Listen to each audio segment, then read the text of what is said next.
It's a good morning to you all. Welcome to Asake Online. My name is Zenzel Ndebele and this is the Breakfast Club. Today in my show, The Breakfast Club, I'll be talking to one character that people always talk about, sometimes controversially, sometimes truthful, sometimes very honest and open about what he says. He's one guy who, when he has decided to pick a position, he will defend it. And sometimes he brings those elements that we want to hear, the other side that we have not looked at. And I'm talking about Mawarire, who is the spokesperson of NPF. Welcome to the program. It's now a year or so after the Second Republic. Some call it the new dispensation, some call it the new order, some call it the new start. What is your comment about the Second Republic? I think my honest observation is that it's a continuation of the past, a worse continuation, if I will be honest, because things have gone down dramatically. You have, even if you look at the prices of basic commodities, they've shot up. The quality of life, even the ease of doing business. People think the ease of doing business entails the registration of companies and stuff, but it also speaks to even the potential for markets to grow. So that has been seriously hampered. And the security, actually, of your investment is very compromised, especially with the unpredictability of the exchange rate. So there are quite a lot of things that have gone wrong. We seem to have been gliding towards the West since 2018, I think. A lot of people have spoken about legitimacy, the issue of legitimacy. I think what we need is to have a government that people believe in, restore confidence in the governance structures. And we can only do that if we have elections that are held under a conducive environment and processes that actually appeal to the people.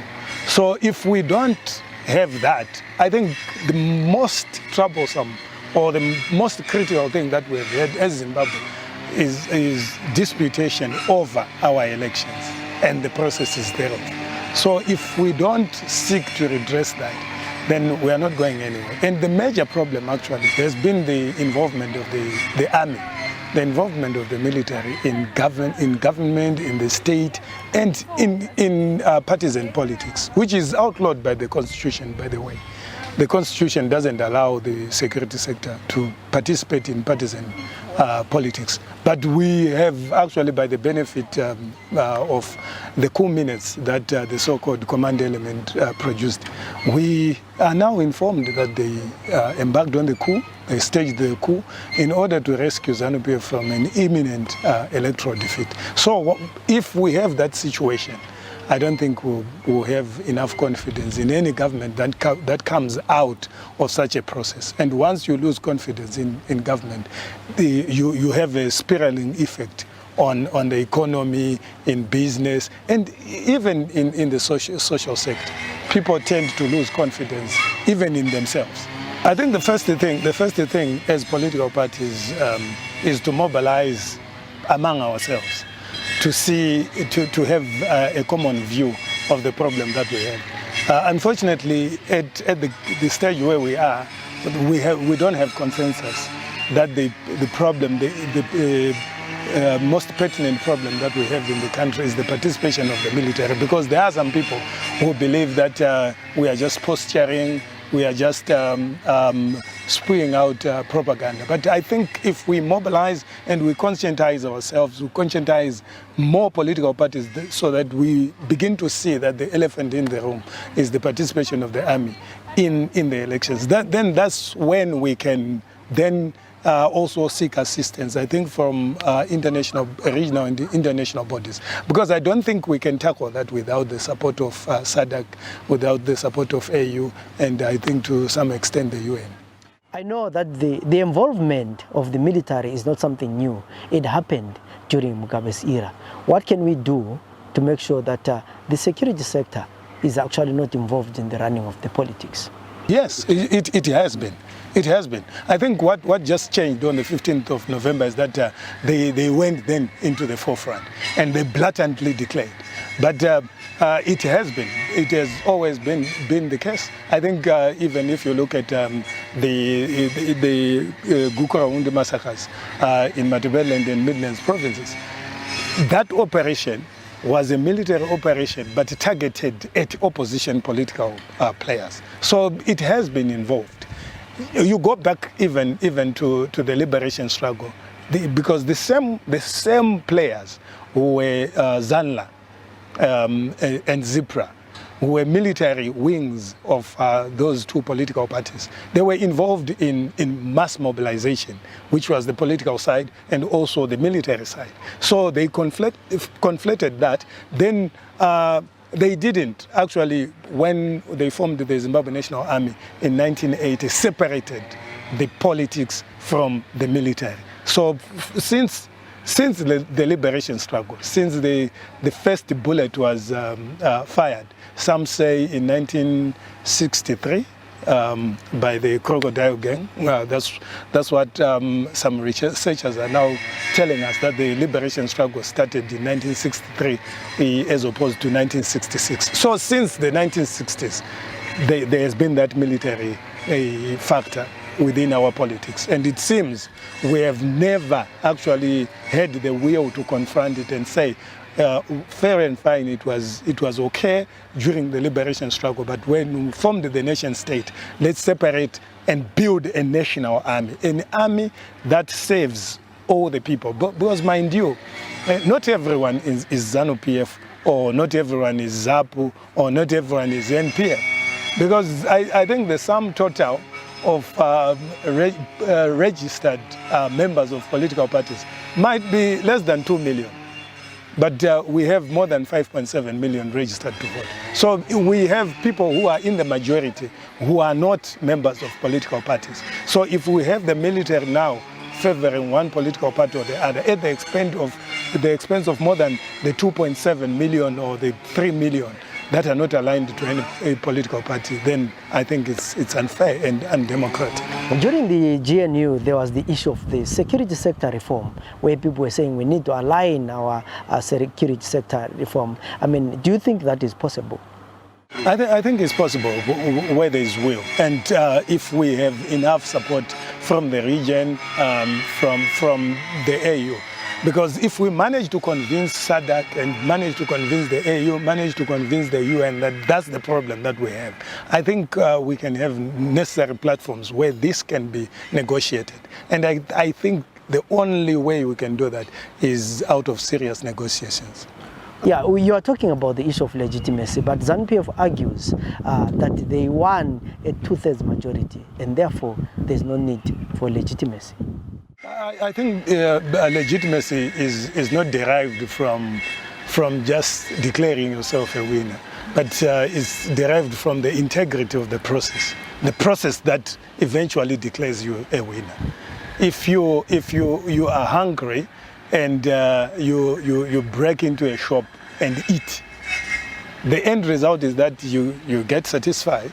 But are you proud of the process that brought you to that point?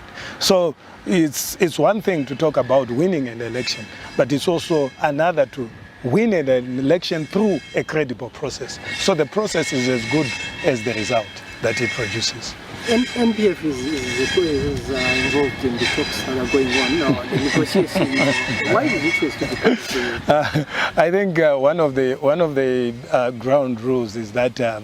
Yes, we're involved, but the ground rules is that we don't disclose how far we are, the agenda, and those that we are talking to. So, but I think we have actually made it very clear that we believe in dialogue, and we believe that as Zimbabweans, what we seriously need to do is to find each other, and we can only find each other not through fighting, but through sitting down and working even from very divergent point of views. We can always find each other. We are Zimbabweans because we share we share quite a lot in common. Our culture, the country, our shared experiences. So I don't see that it is very difficult for us to come together. Because some of the things you see that dialogue does is to dispel some of the notions that we'll be having about people. Because if you are not close enough to people, you tend to operate from assumptions. But when you begin to talk to people, then you begin to find quite a lot of commonalities, and I think we can leverage on those to find each other as Zimbabweans. Political parties have always been dialoguing. 1979, 1984, 1987, the GNU. For how long should Zimbabwe keep dialoguing? I hope we are not going to be like that. I think if we are honest enough to talk about, to dialogue around the most important issues, and I think we missed that in the dialogue that led to the Unit Accord in 1987, and I think to the GNU. Because if you look at it, the reason for the talks prior to 1987 was the involvement of the military in politics, supporting ZANU-PF to go after opponents of ZANU-PF. The same with the negotiations that were prompted by the electoral crisis of 2008. It was still the military going after ZANU-PF political opponents, this time the MDC. And even now, you look at the recent upheavals in the townships, in the residential areas. We have learned from confessions by those that have been involved in court, and this is on record, that some of them are saying we had been instructed to go out and look out for MDC supporters. And I think that's the fundamental issue that we should be dialoguing. How do we stop the military from participating in politics and build a truly national army? And I think if we can do that, we would have actually done quite a lot. We would do with the issue of violence in our elections in a very big way. Because if we create a security sector that is there to save everyone, it means that perpetrators of political violence will be arrested, and there will be will to arrest those people. And once they are arrested and our courts are not also at the mess of the military, because we have had, I think, the recent ruling now outlawing military officers from being prosecutors. So they had actually even taken over the judiciary. That's the reason why we have had allegations that even the Commander of Defense Forces, PV Swanda, was also phoning prosecutors to deny people that had been arrested bail. So we have to deal with that military aspect, and I think we have to be honest as Zimbabweans. We might talk about all these other technical issues about elections. Let's talk about 50-50 representation. Let's talk about changing the Electoral Act, the electoral system from first past the post to proportional representation. But still, if we have the army campaigning for one political party, then we are not doing anything. We have to reform the security sector. We have seen you with the former First Family and sometimes organizing events. Are you a spokesperson for the First Family? I've helped organizing 2 press conferences. So are you a spokesperson for the former? No, not in any way. Not in any way. I've never pretended to speak on their behalf. Never. Not at any time. Not at any point. But I've assisted the former president when he wanted to speak to the media. And I think he's a 95-year-old former statesman. And if you are called, I think culturally we are socialized to respect when your elders call you to assist. And I think I was proud to assist. Let's talk about your party.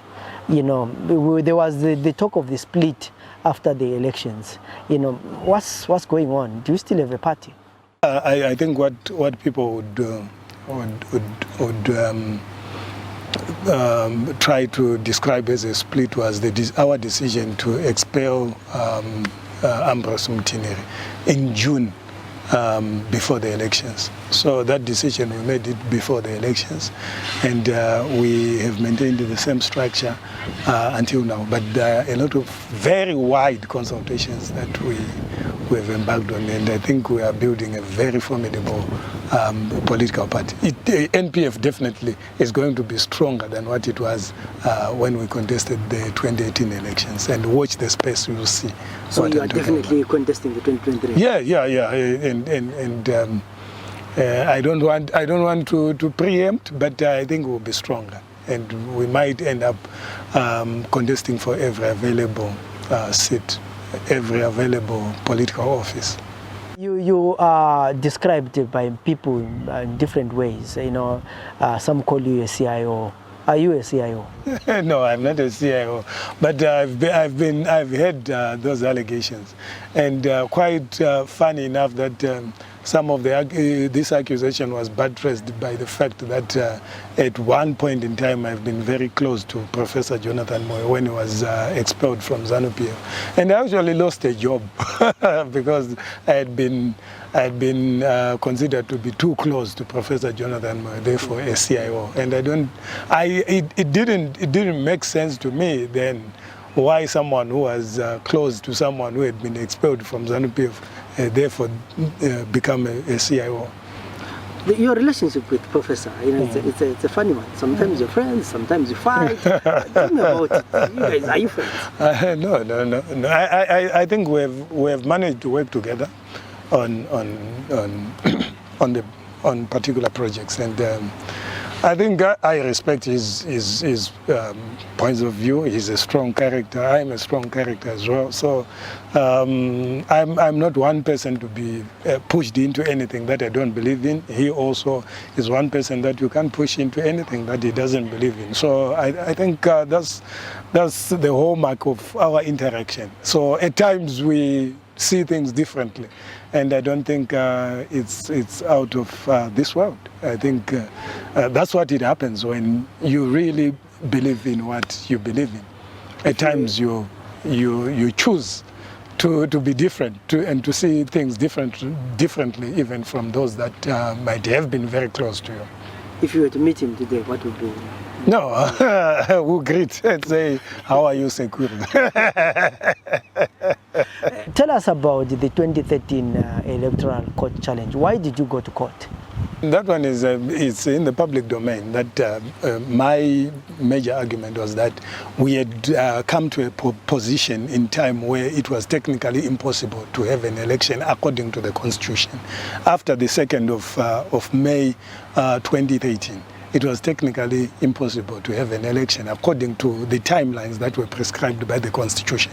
And I then had to go to court to say that we are past the period where we can legitimately and constitutionally have an election. And therefore, if we continue like this, we are continuing with an illegal and illegitimate and unconstitutional government. That was the import of my argument. But the whole technical reasons are there in the various sections. I think section 59 of the Constitution is quoted there. The old Constitution, by the way, was quoted there to buttress my argument. And I'm glad that 7 out of 9 constitutional judges ruled in my favor. The assumption has always been, or the thinking has always been, you were paid. It was a project of the military. If I was paid, I could have been rich, I think, because it was quite a lot of work that we did, and it was also quite expensive. I think the person who benefited more from that application was the lawyer, because constitutional court applications are not cheap, and the lawyer actually charged us quite a lot of money. And I'm glad those that were helping us with the bills ended up forking out actually more than what we had planned for, because we then had people challenging the decision. There were appeals, and these appeals were flying from every other direction, and we ended up having legal bills that we had not actually even planned for. So the lawyer made quite a lot of money. He was paying for the salary. We had, mind you, I was running the Center for Elections and Democracy in Southern Africa. So we had our partners, some of them in the region, from a country very close, close to where we are here. So those partners were the ones that were taking care of the bills. Looking forward into the future, where do you see yourself 5 years from now? I see myself in business because it's actually my prayer that the situation changes. I'm one person who has been in politics, not so much because I want political office, but because I feel I have a duty to advocate for what is right.